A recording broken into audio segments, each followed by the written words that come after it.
It's one of the biggest days of the entire offseason for Indianapolis Colts fans as Anthony Richardson and Chris Ballard conducted their season ending press conferences.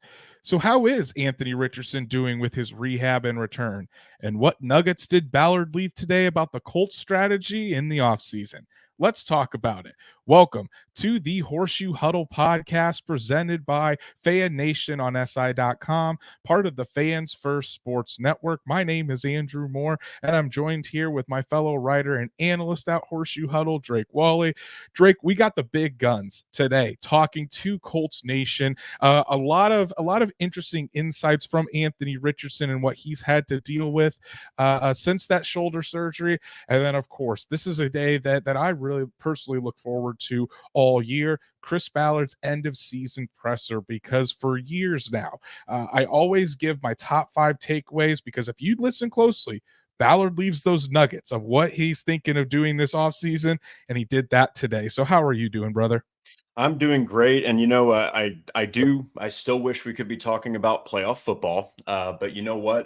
It is what it is, and I thought that there's a lot to digest from, especially what Chris Ballard said. Don't get me wrong, Anthony Richardson. I think that he replied kind of with what you expected. Really excited. He's really happy to bounce back from being hurt. He wasn't happy with being hurt, but boy, Chris Ballard, as always, just like you said, he gives you those nuggets, and if you pay close attention, he gives you all the answers you could possibly ask for outside of a question like, "Hey, is Drew Ogletree going to return?" Which is obviously not going to get a reply. But outside of that, I'm excited to break down Chris Ballard's press conference because it was a freaking long one too.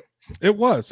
Ballard answered questions for about an hour today, about 50 minutes. Anthony Richardson for about 20. A lot of interesting things to take away. So we're going to dive into Anthony Richardson's press conference and Chris Ballard's press conferences from today, and talk about everything that they did. We're going to highlight all the things that we thought were important. Got a lot of clips for you guys tonight, so hopefully you enjoyed it. Otherwise, I spent a lot of wasted time getting these ready for you guys, so hopefully you enjoy it. Stats Matt in the house as always. What's up, guys? Some exciting comments from AR and interesting comments from Ballard. Been a newsworthy day in Colts land, even bigger in football overall. Listen, Stats Matt, you're not wrong. And back when I first started doing podcasting, my co-host Brandon Moses and I we talk Colts, and then we would talk NFL news from around the league.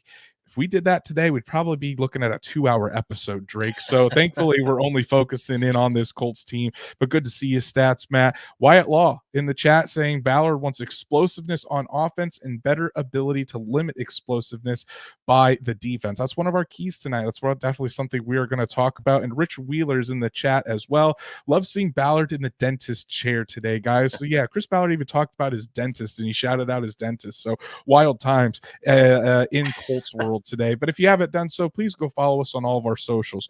Like Horseshoe Huddle on Facebook, follow at Colts on FN on X, and subscribe right here on the Colts YouTube or the Horseshoe Huddle YouTube channel. Hit that bell so you know whenever Drake and I go live every Monday and Thursday night, so you never miss an episode. And if you can't catch us live or on YouTube, Apple, Spotify, Google, wherever you listen to podcasts, we're on there as well. So make sure you subscribe, give us a 5-star review so we can reach other Colts fans just like you. So Drake, let's dive right into it, buddy, because we've got a lot to talk about this evening. We're going to start out with Anthony Richardson. So Anthony Richardson spoke today for the first time since he injured his throwing shoulder, that right shoulder of his 96 days ago. And Drake, I thought Anthony Richardson, like I said in my article, I thought he was honest. I thought he was very reflective, but he also had a lot of excitement and a lot of confidence moving forward. And to me, that kid just wants to get right back there, right back out on the field and show the world what he's got. Yeah, and you're talking about a guy who, when he was drafted, the big criticism was he hardly has any, real time, like big time starts under his belt.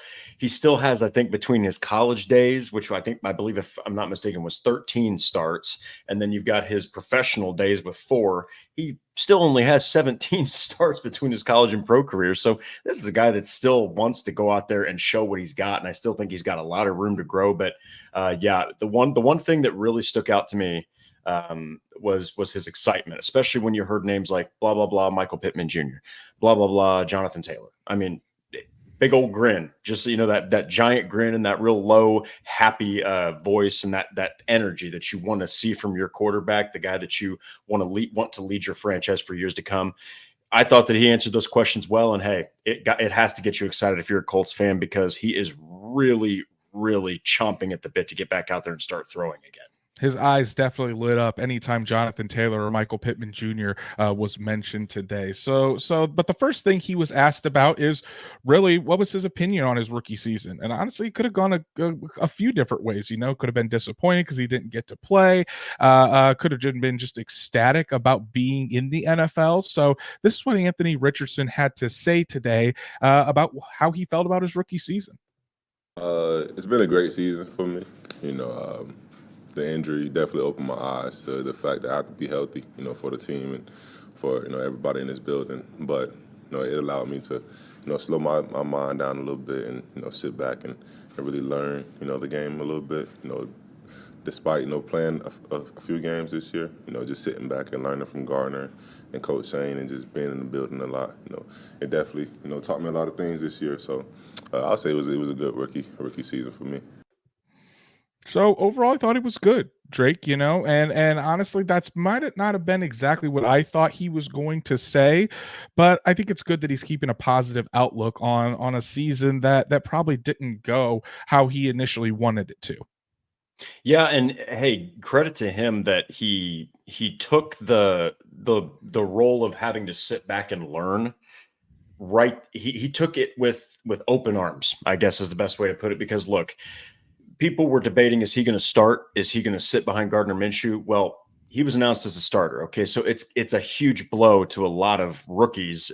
Potentially their confidence if they go out there and they can't stay healthy in their first year when they've been trusted with an offense, especially with the first year coach like Shane Steichen. So I thought that Anthony did everything he could. I mean, he was going through the reps, he was going through the footwork. I mean, he was right there in Gardner Minshew's pocket, which again, and we can talk about it later because there's questions asked about him.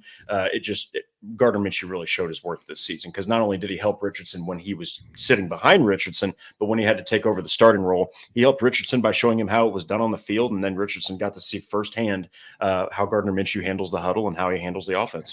Exactly. Just because Richardson was injured doesn't mean he wasn't gaining valuable experience. Exactly. He was meeting with Steichen regularly throughout the week, just one-on-one time.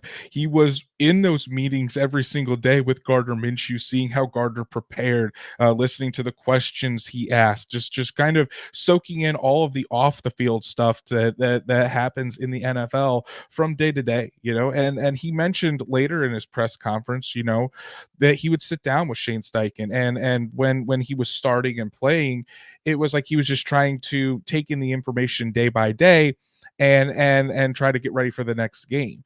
Rather, when he was injured, he kind of sat down and slowed down a little bit. He was able to dive in deeper to the finer things about playing quarterback in the NFL, about different coverages and reading defenses and just getting a more in-depth understanding. So I think in the long run, and Chris Ballard mentioned this too, I think in the long run, it's going to be very productive for Anthony Richardson to have gone through this, kind of take that extra course in how to play quarterback and how to prepare to be a starting quarterback in the NFL rather than drinking from a fire hose. So I think he sounds like he made the most of it, and it's really going to make me excited to see kind of how he's able to implement that in once we get to training camp and start seeing him back on the field. Yeah, and again, 13, and actually it was 13 starts at Florida. My apologies. So he basically, still has such a small sample size, and in the small sample size you saw in the NFL, you were blown away at times. He was farther ahead than even you and I thought he would be. Okay, so this is a guy that mentally, physically, and emotionally, and which might be the most important part of all this, he's there and he's bought in. And even when he was hurt, he was still bought in. It's got to get you excited, man, because regardless of what happens, you can see he's willing to learn and he wants to get better and he really wants to take off his NFL career. And obviously now the biggest question is, how's he doing in his rehab? How is that right shoulder doing? We've heard that he is ahead of schedule in his rehab, which is great, but now you can hear it directly from the man himself about how that right shoulder is doing. Good. I'm excited. Every day I'm trying to push the trainers to go a little harder with me so I can, get back to throwing and get back on the field. So, everything's smooth right now. I'm excited. I'm just ready to, start throwing again. How close do you think you are to throwing again? Honestly, I don't know. I know it's supposed to be sometime next month, but I don't have an exact date right now. But whenever that day does come, I'm going to be trying to light it up.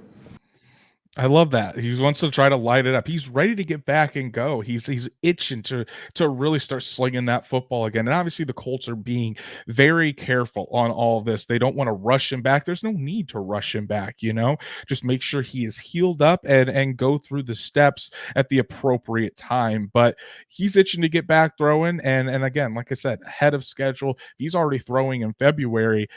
I mean, there really isn't a question. He's going to be ready for off-season workouts and OTAs. Yeah, and really the most important part was making sure that shoulder was shored up, because Exactly. it's the throwing arm, it's the cannon, it's what makes him able to push that ball downfield. And I mean, I know that there's that clip of him getting hit by Aaron Donald and just barely releasing the ball. Well, guess what? You want to make sure that freaking shoulder that's able to rocket that type of ball down the field is ready to go. And so that preventative surgery, and we'll get to it, but it really was the best course of action for him. And it was, the Colts weren't really expecting much this season. So they kind of said, look, man, we want to make sure that for the future, which is why we drafted Anthony Richardson, we want to make sure that the shoulder that he throws the football with is ready to go. Because as we've seen, man, when shoulder injuries, when they're not taken care of properly, or when they accumulate, or you rush someone out there a little too quick, Jonathan Taylor last season, as he attested to, it doesn't end very well. So you don't want your franchise quarterback to have to go through that either. Well, even Andrew Luck, do you remember God. Andrew Luck trying to push through that? And I think that really played a role in all of this. The Colts know what happens when you push your franchise quarterback back from a shoulder injury too quickly. Rather than do that, you want to take the time, fix it right now, so it isn't a problem later on. But honestly, Drake, I mean, as we've known, it wasn't exactly a foregone conclusion that Anthony Richardson was going to have surgery either. It took multiple opinions, and when you hear Anthony Richardson talk, he about the surgery, he wasn't even certain about the surgery. He kind of had to be convinced to go through the surgery. So this is what he had to say about that. Yeah, of course I was hesitant. I didn't want to get the surgery at first. I didn't want to be out for the season, because rookie season, first year, I wanted to play. I wanted to be out there with the team, and this injury kind of set me back a little bit. But after talking to training staff and getting different opinions from different doctors and talking to my agent and my family, they said long term this was the best thing for me to do. Because if I did try to go out there and play again, I probably wouldn't be able to throw it. Only just run, and I don't want to just run the ball. I want to throw it too. So. That was probably the best thing for me to do, is get my shoulder fixed up on. It would have just been a waste of a season for Anthony Richardson to try to do that. And why try to rush back when you have your whole career in front of you? Sometimes I forget. I know other people do too.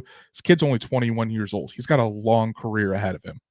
Yeah, he not even that long ago, he became legally able to drink a freaking beer. Okay, so like that puts into perspective just how young this guy is, and he's the quarterback of the team. And you're hoping that, given the way the quarterback is treated now by officials and just by the NFL and how safe the league has become, you want him to be out there for 15 years, man. You don't want to ruin this right out of the gate. So not to say this was a throwaway season, because hell, you could say last season was a throwaway season, but again, the expectations were as low as they could be with this team coming into it, even with Richardson. And then when all that happened, given the other injuries that he had suffered in the season and the setbacks, you just kind of said, I think that they said to themselves, look, we've got so much to develop here. We've got Gardner Minshew, best possible backup we can possibly pay. Let's just make sure Anthony's good. Let's make sure that his throwing shoulder is good. And let's just make sure that no hiccups happen. And like you said with Andrew Luck, don't shove him out there, because good God, you saw what happens when that goes down. Yeah, and on the flip side of things, you can probably understand why Anthony wants to be out there. He's a competitor. He feels like he's letting his team down. He feels like he's letting the fans down by not being out there. And he had really never been injured to miss a season or miss a lot of games in his career. So it's a completely different aspect of the game that he had really never experienced before. So you can understand why he was hesitant, because obviously players, they want to go out there, they want to be out there and playing football. But I'm really glad that the Colts took this conservative approach, because I feel like I'm beating a dead horse here, but it was never about 2023. The Colts finished 9-8, fantastic, but they were not going to be Super Bowl contenders this year. I mean, you can say that, you hear the players say that, and then the coaches say that, and that's their ultimate goal. But when you're looking at it realistically, this Colts team wasn't going to win the Super Bowl. So they had a great season, but you're not going to risk the face and the future of your franchise when you really don't have a legitimate shot to go all the way. Yeah, and it's, again, I know you talked about beating a dead horse. This was also one of the youngest teams in the NFL, like top 5. All right. Right. So you just want all of it to make sense. And what doesn't make sense, especially after that Tennessee game, is to shove this dude back out there. Okay. So I think that they did all the right things, given the unfortunately injury-riddled season that they had all over the place, especially in their draft class. Given all that, the Colts made the right decisions, man. They learned from the past, which they say that if you don't learn from history, you're doomed to repeat it. Well, guess what? The Colts aren't going to repeat this. They've learned from it, and it showcased right here during the season with Gardner Minshew out there starting and Richardson just rehabbing that shoulder. Right. But it still doesn't make it any easier for Anthony No. Richardson to deal with that injury. And he admitted it was very tough there for the first few weeks. Here's what he had to say about not playing and dealing with that injury that ended his season prematurely. I'm not gonna lie, those first few weeks were definitely hard for me. I've never missed a season of football. I've dealt with injuries before, but never sat out games. Never was told that my season was done and I had to wait. So it definitely did hurt me, because this was the first year where I didn't have football, to guide me throughout my everyday process. And then I just talked to a few different people, and I just sat down and just opened my eyes and realized, I'm blessed, to be in the NFL. I'm blessed to be on this team. I'm blessed to be sitting here talking to y'all. So I just had to look at the bigger picture and just understand, it's all a part of the process. And, the things I can't prevent, try to prevent them. And the things I can't, just try to learn how to live with them. And one of those things was this injury, learn how to live with it and trying to see the good in everything that was around me, but it was definitely tough. But, after talking to some people, letting my emotions out a little bit, I finally came around and understood, my purpose in this building. And that's what I was talking about, being reflective. It didn't start out well. He really had a hard time with it, but he understood how blessed he was. I mean, this wasn't a career-ending injury for Anthony Richardson. Could have been a lot worse. He's gonna come back from this. He's gonna be just fine. I think he's gonna be stronger because of it. Yeah, and hey, humble. I think that he's absolutely mature as hell for 21 years old. I mean, just watching this guy speak, you feel like he's been in the NFL for at least 3 or 4 seasons. So the fact that he's trusting the process, I know that that's such a cliche term, but it's true. And it's all about routine with these guys. They're all about wake up, and they're structured. They have to structure their days, their diets, their workouts, everything. And so to go from all that from high school to college to pros, and then all of a sudden you're told, hey, you get to rehab just that shoulder for the most part, and you get to do minimal, walkthroughs and stuff. That takes a toll on a guy like that after a decade plus of just doing the same thing over and over, even with some nicks and some bruises here and there. So give him credit. All right. He followed exactly what he had to do. I'm sure Shane Steichen and Gardner Minshew were integral in helping him with changing his routine so that his shoulder is all set. But hey, like you said, he's ready to come back better than ever. And I do think that preventative surgery is way more effective than some, perhaps maybe more negative thinkers are thinking. I know that the Andrew Luck, syndrome is still fresh. But I really do believe that Anthony Richardson is going to come back in 2024 with a lot more understanding of what he has to do to stay healthy. And that's going to be huge for his career long-term. I want to give a shout out to the CFO of Horseshoe Huddle, Patrick Rye. Patrick, I wasn't going to be able to take a drink tonight. Holy cow. Every time, hey, listen, guys, every time you give a super chat, Drake has to drink. So let's get Drake drunk on this This one's Thursday strong night. too. So Patrick, thank you so much for your super chat, buddy. Patrick says, I really enjoyed Ballard and AR discussing not being just a runner and winning in the pocket. Reminds me of Lamar this year, and really excited for next year. So what we're going to talk about Chris Ballard and what he had to say about all that, and about Anthony Richardson's playing style, as well as hearing from Anthony Richardson about his playing style. But yes, Anthony Richardson, he's not a runner first. I just do not get this a narrative by a lot of the people that are against Anthony Richardson, or that try to critique him on that. He's never been a running first quarterback. You can simply debunk that by watching film. Go turn on any college game. He was looking down the field first. He always keeps his eyes downfield. Look at the games that he was a Colt. Unless it's a designed run, Anthony Richardson is looking down the field first, and he only runs when he has to, or when he sees that daylight there. So just a really interesting perspective. And I don't think a lot of the detractors of Anthony Richardson, they're intentionally kind of glossing over that point. Well, and also, I understand the natural thinking process is when you see a quarterback that runs that quick, when you hear most athletic prospect at quarterback ever drafted, you immediately think, well, he's a runner, and yes, his completion percentage was off in college, but he was also dealing with a dumpster fire is the nicest term at receiver. Okay. With no QB coach to speak of at Florida either at times. So I think that you're absolutely right, especially on a lot of the tapes, you'll see him looking downfield, and then when nothing's available and he sees a lane and that's all he can do, well, then he takes the ball and runs it, because he fully understands, like Patrick put right there, Lamar, you don't win as a quarterback in the NFL, and you're not a playoff contending quarterback in the NFL just being a runner anymore. That's not how it works. Eventually, you're going to get contained, and so you have to be able to throw the ball. And I think that he fully understands that, and that's what you get paid to do before anything else as a quarterback. Exactly. Thank you so much, Patrick, for your super chat, buddy, and all of your support. You're an absolute legend for Drake and I, and for this show. But let's talk about Anthony Richardson's playing style, because there are some questions. Is he going to change his playing style next year to help protect himself? And here's what AR5 had to say. No, I don't think so. It's just a matter of me just being out there and just learning when to get down, when not to get down. Some of the injuries were unfortunate, like my ankle getting stepped up on, hitting my knee on the turf really hard, just stuff like that, stuff that I can't control. But the ones that I can't control, I got to prevent those, like me slowing up near the end zone, getting the concussion, that was completely on me. And then, getting tackled, I couldn't really prevent that. I was trying to brace myself for it, and just unfortunately my shoulder just, did what it did. But I don't think I have to change the way I play, just being a little smarter when the time does come. So Drake, what do you think about those comments, that he's not going to change the way he's going to play, just more going to try to be smarter about that? Do you think that's a good idea, or is that raise some concerns for you? It doesn't raise any concerns at all. I think that he's inexperienced. I don't think that he's had a lot of field time. All right.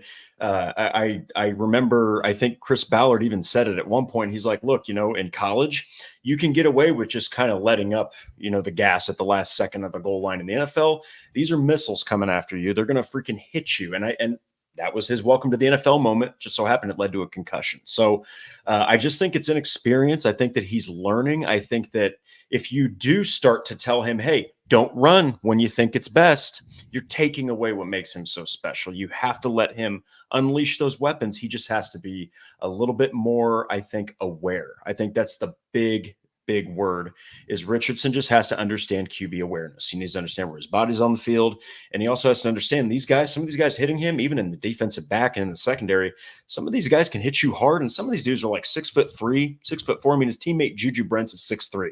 So some of these guys are going to hit you really hard. So it's really an experience thing. The more snaps he gets, the better he's going to become with his awareness. Yeah, I think this injury is really, he's not gonna change his playing style. He's still gonna run. I don't think the Colts should stop running him, that takes away a huge element of his game. But he Exactly. can be a lot smarter, know when to go for it, when to dive for try to get that first down if the game's on the line, or just try to get as many yards as you can, slide and live to fight another day. He even mentioned it, the NFL is so much more physical, and it's just filled with stronger and faster guys than high school and college football, and he's used to being a physical presence and being a physical runner. He has to, and he said I have to check myself on that, and I can't just do that. Chris Ballard even mentioned it.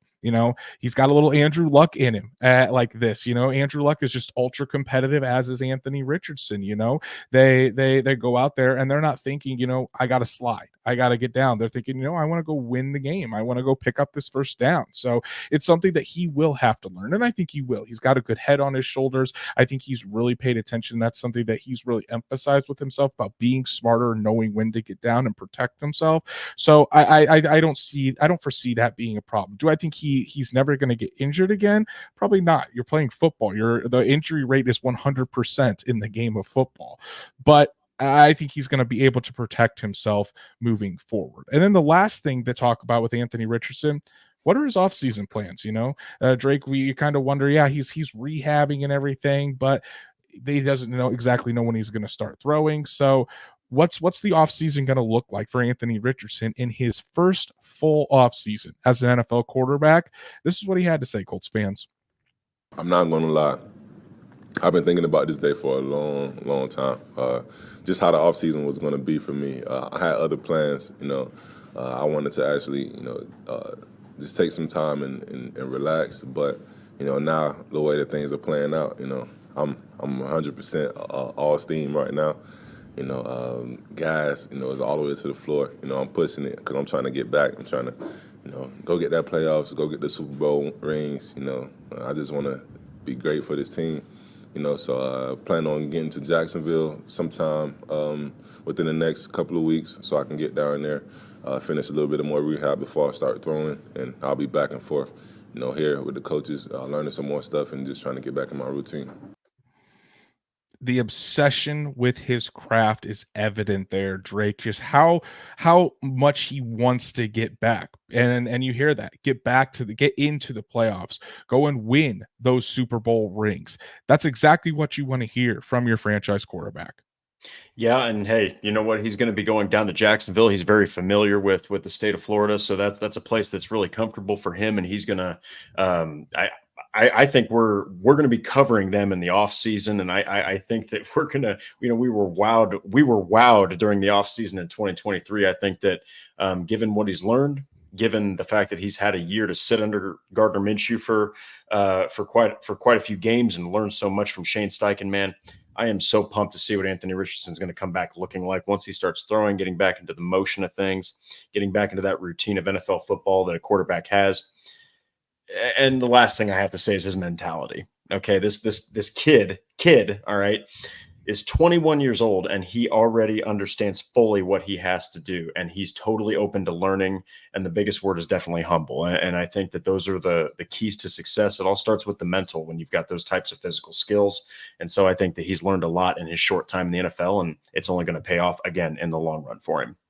Absolutely. Shout out to Truitt here for the super sticker. Really appreciate all of your support, buddy, as Drake is drinking again. And Truitt says, obsession for perfection. I love that. I think that's exactly what Anthony Richardson wants to do. He's got just such a deep passion for winning football. And, it killed him to not be out there to go see his friend CJ Stroud beat up on his team. He said, we can't let him do that again. I'm glad he played well and everything, but he's not going to get any more of those victories. So you have to be excited about what Anthony Richardson is going to be doing this offseason. It's going to be fun to really watch his journey and watch him develop. And he's going to be back quicker than you think, Colts fans. It's going to be exciting to see him throwing the football again in OTAs. We're going to get an up close shot at what the franchise quarterback looks like again. It's going to be a lot of fun. Okay, so let's move it along, Drake. We talked about Anthony Richardson. Now it's time to talk about Chris Ballard's season-ending presser here. And boy, he had quite a bit more to say even than Anthony Richardson. Went about double the time, a little bit more than double the time, but again, leaving those nuggets on what he's thinking. But overall, Drake, I think the overall vibe that I got from Chris Ballard, he just seemed much calmer, like much more at ease with his team. And I think it's because number one, he's got his head coach. He's got a star head coach in Shane Steichen. And number two, his belief in Anthony Richardson that they finally have that young quarterback. And while it was a small sample size, boy, was he impressive. Yeah, and it's like you said, this one as opposed to last year when we were, kind of covering it then, it's night and day. I mean, you felt a lot of uncertainty and maybe a little bit of a lack of confidence just because of all the crazy storms that were happening. But there's, like you said, the two most important pieces of a team: the coach and the quarterback. Not a worry anymore. And both of them are winning picks. All right. And he picked them both. So it's like that has got to give Chris Ballard a lot of confidence. Your offensive line was resurgent. Jonathan Taylor's contract situation is over. Yeah, you've got some guys that are going to be free agents you got to resign.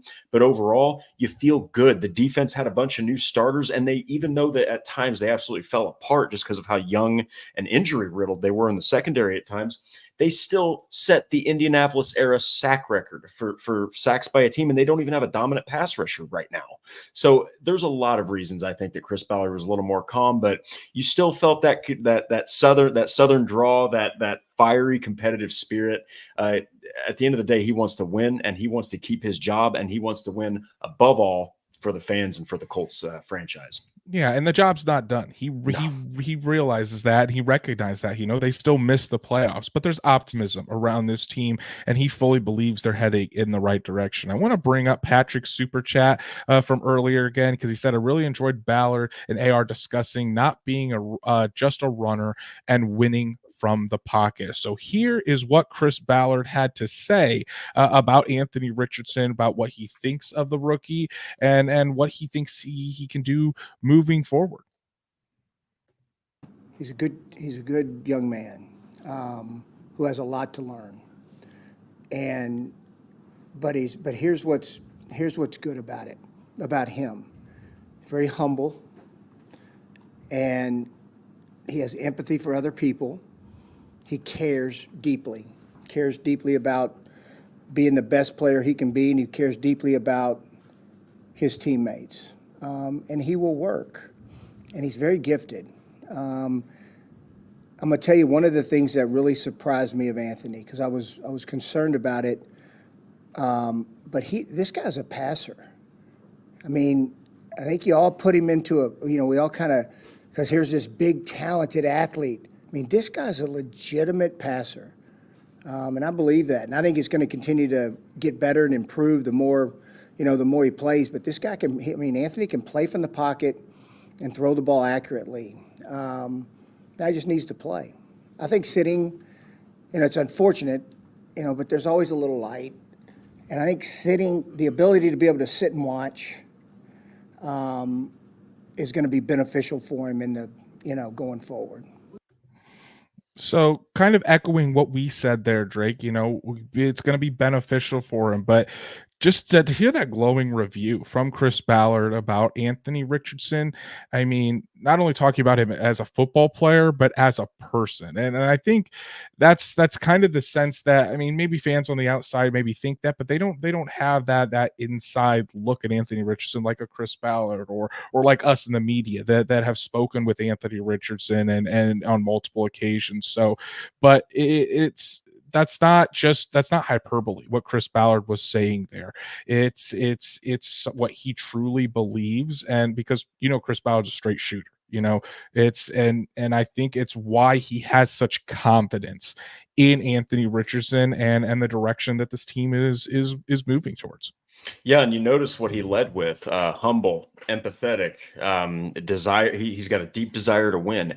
Then he talked about his physical skill sets, Mm-hmm. and so we've seen a lot of quarterbacks, just players in the NFL, that don't have those humble type of attributes, and to be the best you can, especially as I hate to say raw anymore, just because we've seen him play, but coming into the league like Anthony Richardson was with the experience level he had. There we go. That's much better. You need more than ever. You always want to see those qualities, humble, empathetic, all that. But he really needed to have all those more than ever, because you have to learn. And so I think that really made Chris Ballard proud. But I love the fact also, I can't ignore the fact that he called him a passer, because as you and I saw the tape before he was drafted, and as we saw the tape when he played limitedly in the NFL, I mean, that's what he's doing, man. He's trying to throw the ball first. And there were times where he put some freaking darts down, throws that most guys can't make, special quarterbacks only can make. And that just makes you even more excited for what he's going to do next year. Exactly. We've got a couple super chats here. We're going to go a little bit out of order just because of what the context of them are, and I want to dedicate some time to Patrick's chat here. But Stats Matt, thank you so much, buddy, for the super chat. Always appreciate your support. And Stats Matt says this guy's a passer comment was wild, and I think it's true. Yeah, I think that shocked a lot of people to hear him say that. Awesome. Because and it's great news for Colts fans, for this Colts team, that there's just the belief. And I think we've all seen it as Patrick with another super chat. This one is just telling Drake to drink. So go ahead and do that, Drake.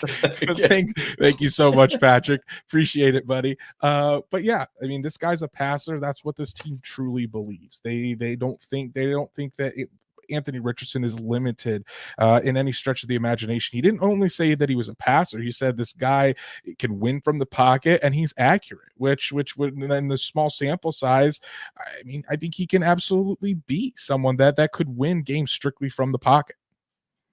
Yeah, and again, I mean, last season when he, let me see here, his rushing stats. Okay, so he actually only had about 136 rushing yards in 4 games. I mean, don't get me wrong, that's about 34 rushing yards a game. That's not like astronomical. That's not crazy. And so you're gonna have teams that are gonna take that away.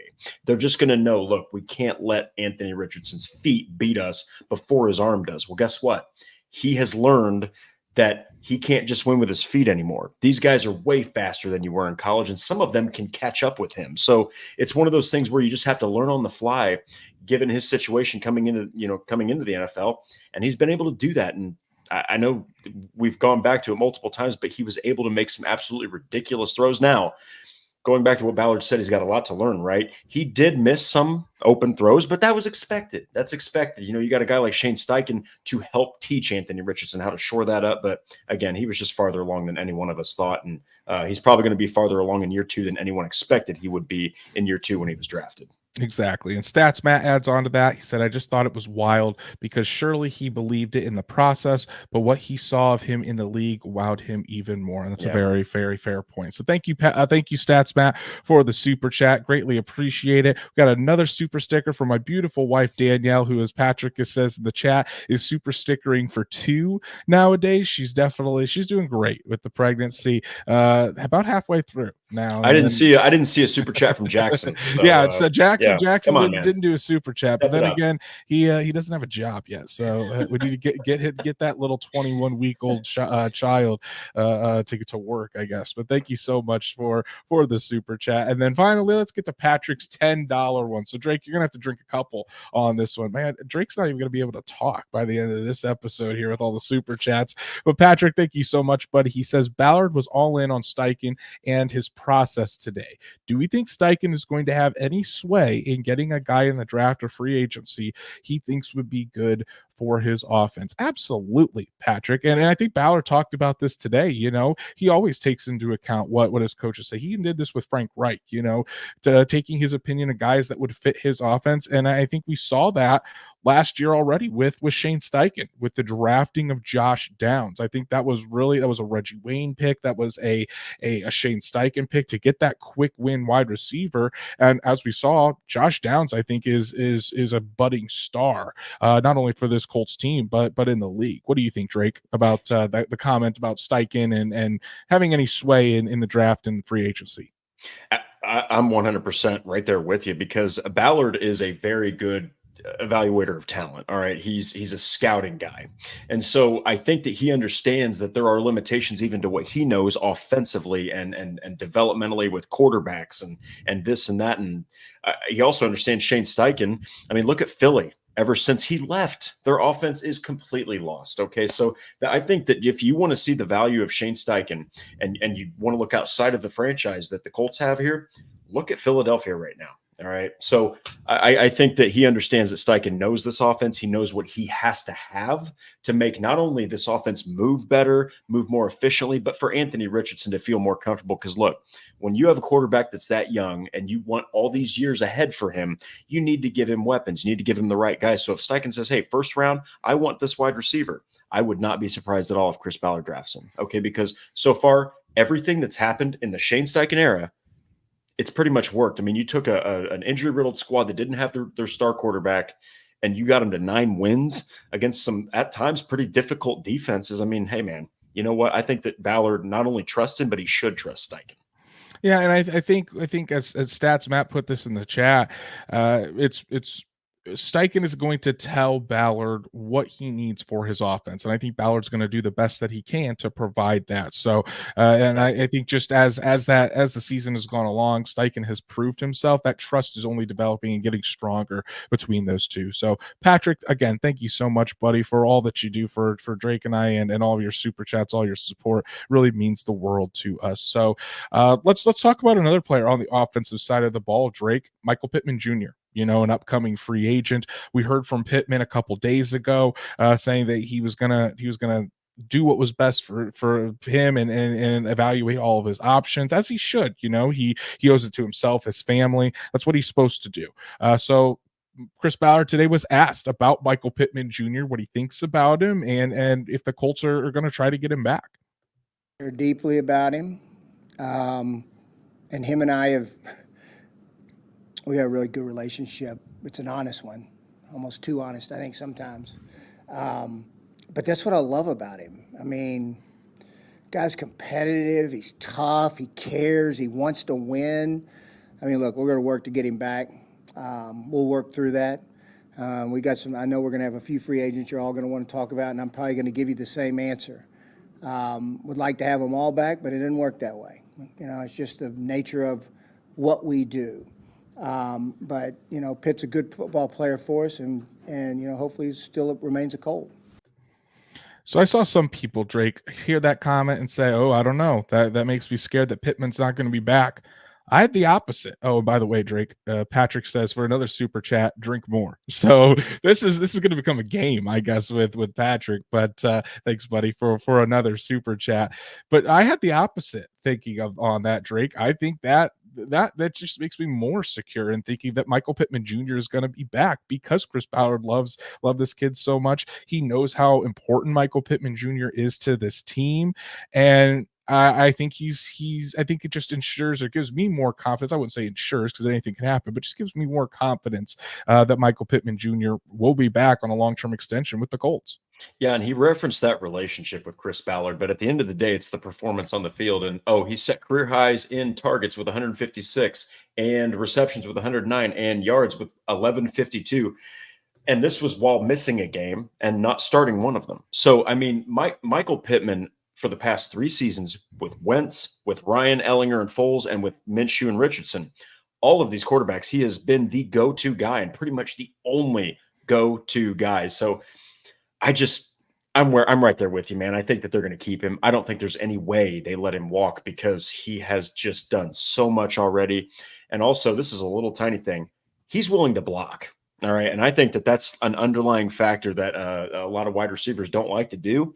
Michael Pittman loves to block, and he's just there to win. And I think that you need a winning culture. That's what Ballard and Steichen are trying to build. And plus, do you really want to take away what will likely be for a couple of years at least Anthony Richardson's number 1 target to throw to? I don't think so. Quarterback 1 wants him back. Running back 1 wants him back. He's an absolute dog out there. Shane Steichen wants him back. Pittman's not going anywhere, guys. Yeah. And by the way, Stats Matt coming in, drink another Drake, and Pitt will be back. So thank you, Stats Matt. This is going to be a new thing. We're just going to try to make Drake drink throughout the heavyweight. Episode. Be careful. Yeah. Hey, that's a challenge. So, we're feeling good that Michael Pittman Jr. is going to be back.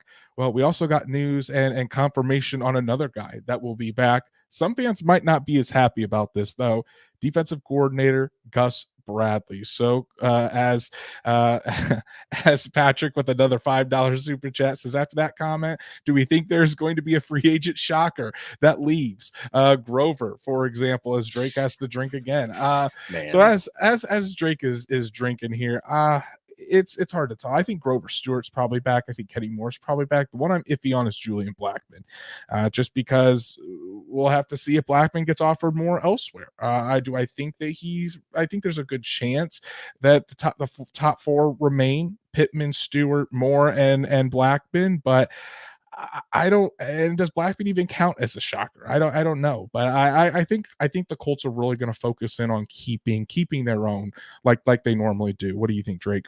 Yeah, I think that Rodney Thomas II is actually a name to look out for, because I understand that when Blackman went down, Thomas had to start. I think Cross went from free safety over to strong, and then Thomas resumed free safety roles. And you saw look, I'm not trying to bash Rodney Thomas here, but his sophomore campaign was brutal compared to last year. And you saw it in a microcosm of in that Houston Texans game. I mean, he just really looked completely off. So I think that you can fill the free safety position. I think that you can put Nick Cross at strong safety if the Colts have enough confidence in him. But hey, a name that people are forgetting is Daniel Scott.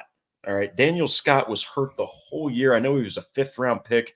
This is a guy that they were really high on. He's a special teams ace, and I think that he's got a lot of ability. He had like 5 years at California, so this isn't a youngster walking into the NFL. This is actually, weirdly, he was a rookie last year, but he was experienced walking into the NFL. So I think they've got confidence in Daniel Scott, and even Chris Ballard brought him up and how much they were sad when he went down. So as much as I hate to say it, man, I want to see Julian Blackman back, but that's probably the one you're okay, at least the most, with letting go. I love the point about Daniel Scott. I think the Colts are really high on him, especially how he conducted himself this year without being able to play. So Patrick, thanks again for the super chat, buddy, and for the great question. So let's play the clip. What Chris Ballard had to say about defensive coordinator Gus Bradley. Yeah, no, I mean, look, I know that's been a hot topic for everybody. And look, it's an area we have to improve. But look, in a little bit of defense, the year before he comes in and, we kind of had I don't want to say a veteran team, but we had some veteran players. And then I just said, look, we're going to go young in some spots. And we went young in the secondary. And look, there's some rough moments at times in the secondary. And I don't completely put that on them. I put that more on me. But how do you ever develop any continuity especially with your own guys, if you don't just play them? So I decided to go young. We took our lumps at times, but I think it's going to pay off down the line for them. I think we had 5 or 6 new starters on defense. We did do some good things now. It's not like it was all bad. The points do got to come down. We'll continue to have long discussions about where we're going and how we'll get that done. But saying that, we had new starters on defense. We did do some good things too. We got after the passer pretty good. I think it's got to get a little better, but 51 sacks, pretty good. Took the ball away. We would need to be a little better there in that area. And we've got to take away the explosives. But I would expect to see us take another jump here this year on defense. You expect him back. What's that? You expect him back, I assume. Who's that? Gus. Yeah. Yes. So there you go. Gus Bradley will be back as the defensive coordinator for the Indianapolis Colts, and Chris Ballard took a lot of the blame for that. We went young and we had some new starters, and there were some things we need to improve that we did improve on, but there were still things that the Colts defense, he said, needs to improve on, and that we'll continue to have discussions on that. So I think from that perspective, Drake, the Colts want to give Gus Bradley another year. They kind of what you had talked about before, talking about 2022 and the mess that was there. They're kind of just throwing that out the window, and they want to see the third year in Gus Bradley's defense. That being said, if things don't improve, then I think there's a good chance that Gus Bradley isn't back after next season. Yeah. You don't finish as one of the bottom tier teams in points allowed 3 years in a row as a defensive coordinator and keep your job. Now, like you said, I personally think that when they went into this season and Ballard, once he came up with the game plan that he wanted to draft younger players, I think that they were saying, look, whatever happens, as long as you're not allowing 50 points a game, you're sticking around. Because do you really want Juju Brents and Jalen Jones and even Dallas Flowers, who's only going into his third season? Do you really want those guys to not have Gus Bradley? Do you really want them to like have a brand new defensive coordinator and learn something new? Hell no, man. I mean, like, you want them to stick with the guy that they started their career with. So in the infancy of a career like Juju Brents, I really do think it's the smartest decision. And look, Colts fans, I understand Gus Bradley sometimes is stubborn. Sometimes he doesn't move those coverages. He doesn't change things. He doesn't bring a lot of pressure. I fully expect him to understand his seat is hot and to try to change some things. And remember, he is one of the most experienced defensive coordinators in the NFL. This guy has seen a lot, and I know that he had a lot of talent in Seattle, but he has won a Super Bowl with a defense before. Yeah, it's just going to be interesting to see what happens. You know, they I think Chris Ballard, as he said, he expects them to take the next step up and take a jump. If they don't, though, I think Gus Bradley is out. I think this is his last chance at it. Ballard's not going to come out there and say it, but it does need to be better, especially if the Colts want to not only just make the playoffs, but want to win in the playoffs and go far. We got a super chat from Carriage House, Drake, asking what exactly is in that cup, and probably wanting you to take another drink out of it. So usually I have a Moscow Mule, but I decided to mix it up today and have a whiskey and Coke, and usually do about half and half. So thank you, Carriage House. Yeah, exactly. So pretty strong. Drake makes them strong, which is what we like around here. About this much left. Yeah. So here we go. But Carriage House, thank you so much for all of your support. Speaking of the defense, Drake, we talked about Gus Bradley. One of the biggest moves on defense this year was the Colts release Shaquille Leonard, and Chris Ballard was obviously impacted by that. And you could tell just in his answer. It was asked today about the cutting of Shaquille Leonard when all went into that. And here's what he had to say. It sucked. That was hard. I love him. He knows it. I got a lot of respect for Darius. I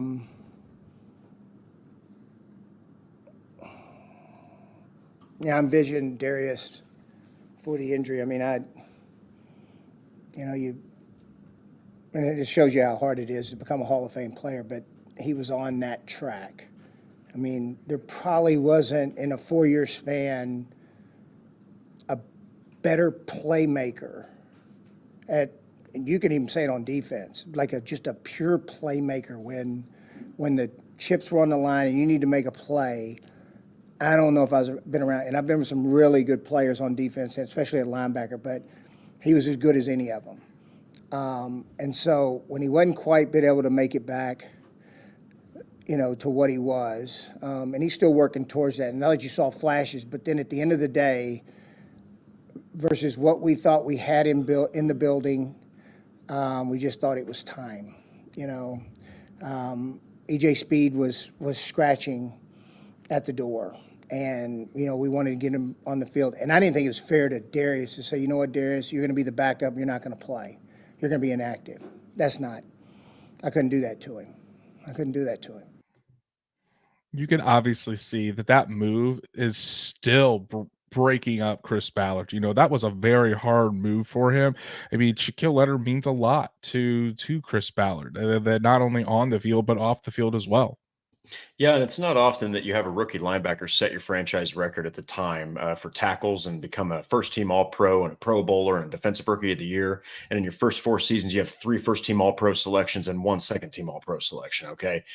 He was absolutely, positively 100% on his way to the Hall of Fame if he doesn't get hurt, okay? So I think that also just shows all Colts fans. I understand there's opinions about Ballard, but he really loves these players, and he's fair to them. He's allowing Michael Pittman to walk out there and see what's available because that's best for Michael Pittman's financial situation for his family.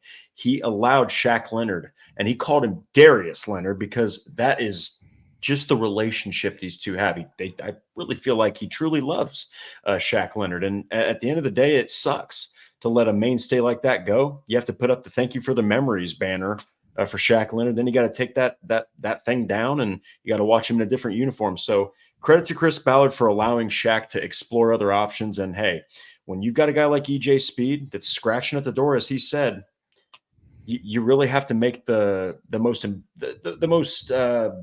I guess the financial and the business decision that makes the most sense for your team. And unfortunately, as it is in the business, it's a business before it's a relationship. And so EJ Speed earned it, and now Shaq Leonard is a Philadelphia Eagle. Said this at the time, and I think it continues to ring true. Shaq Leonard and is right up there at the very top of the list in Indianapolis Colts history. It's him and Bob Sanders as the biggest what ifs on the defensive side of the ball for what their career could have been. You know, both Hall of Fame talents that their careers unfortunately just cut short by injuries. You know, and Shaq is still trying to work his way back. I'm still a huge fan of Shaquille Leonard and hope he does get back to that form. We'll just kind of have to see what happens. But I saved the best for last, Drake, because the biggest thing that Chris Ballard said over and over and over again, talking about explosive plays, getting more explosive on the offensive side of the ball, and not allowing as many explosive plays on the defensive side of the ball. And so how do you do that? Let's specifically with players, as far as adding explosiveness and taking some of that explosiveness away. Here's what he had to say about adding explosive players to this Colts team. Well, I mean, we're going through it right now. We haven't started. I've got a pretty good handle on the draft, and we do think it's going to be pretty good with some explosive guys.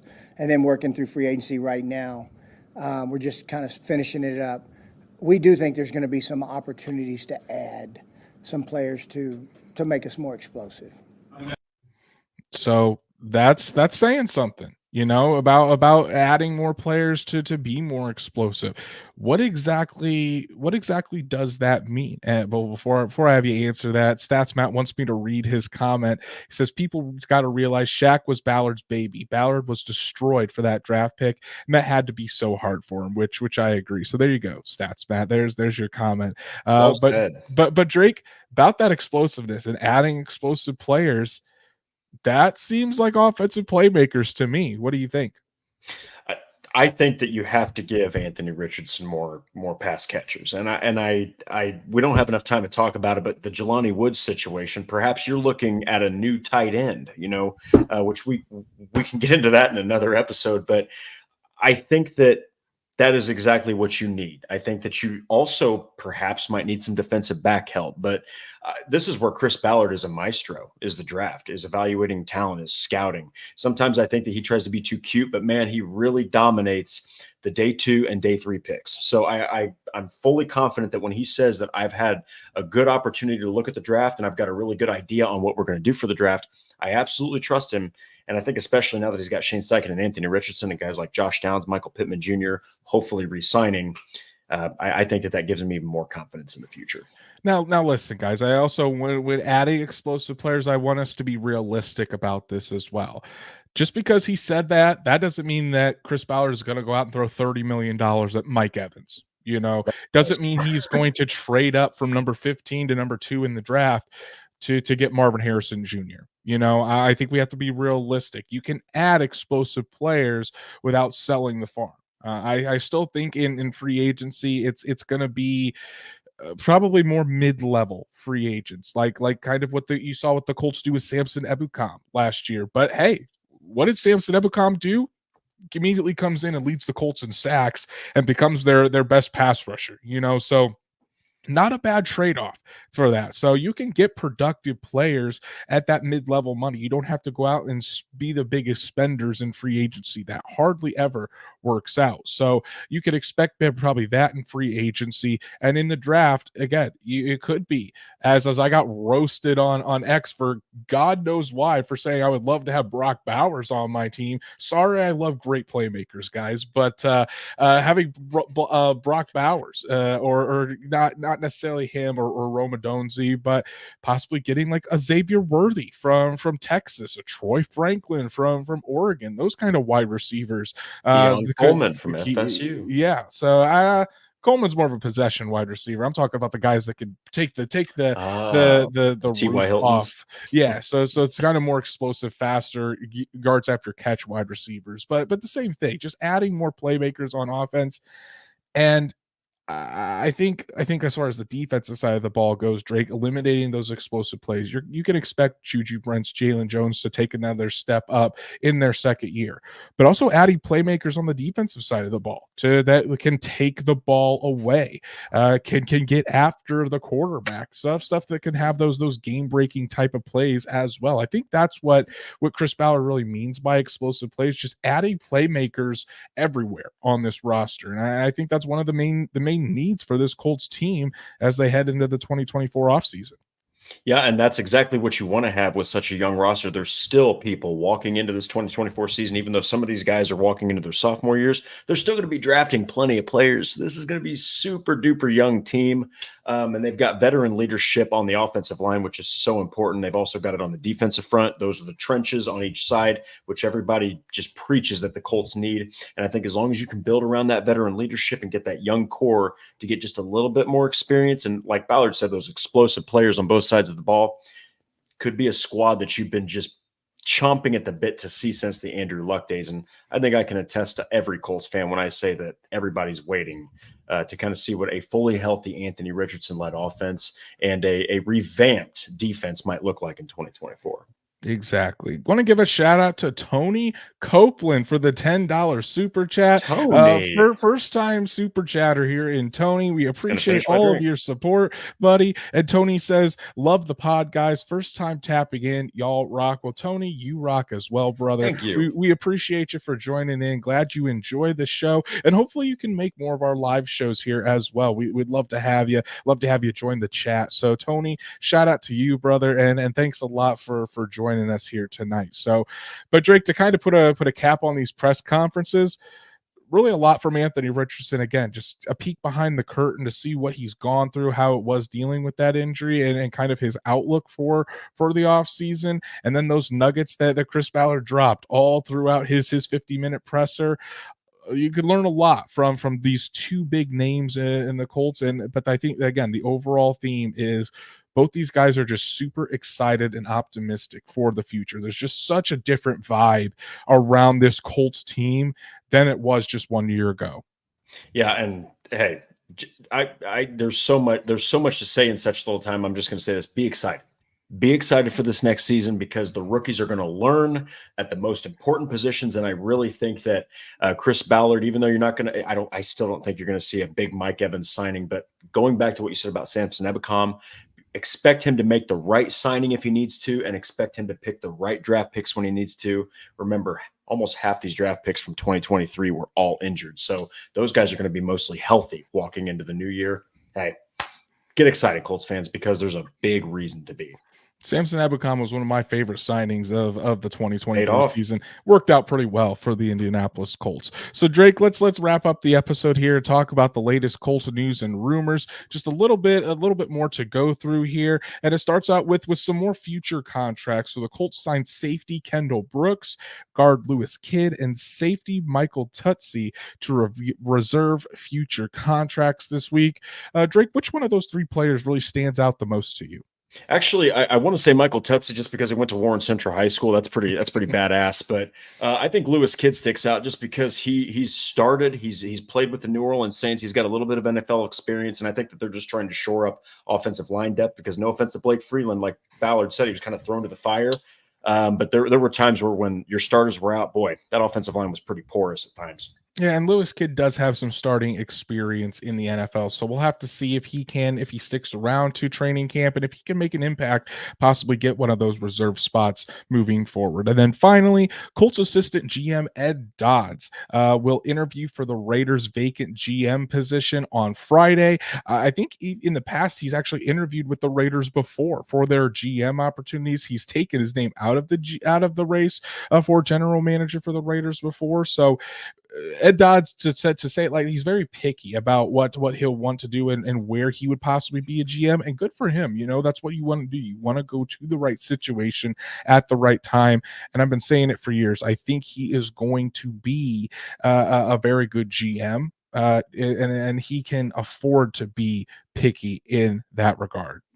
Yeah, I was going to say, when you're picky with the job that you're going to get and you can afford to turn people down, that just means that you're damn good at what you do. And I think that it's going to suck when he leaves because he's been a fantastic front office guy for the Colts, but he's also earned the right to be a GM for a team and really take control.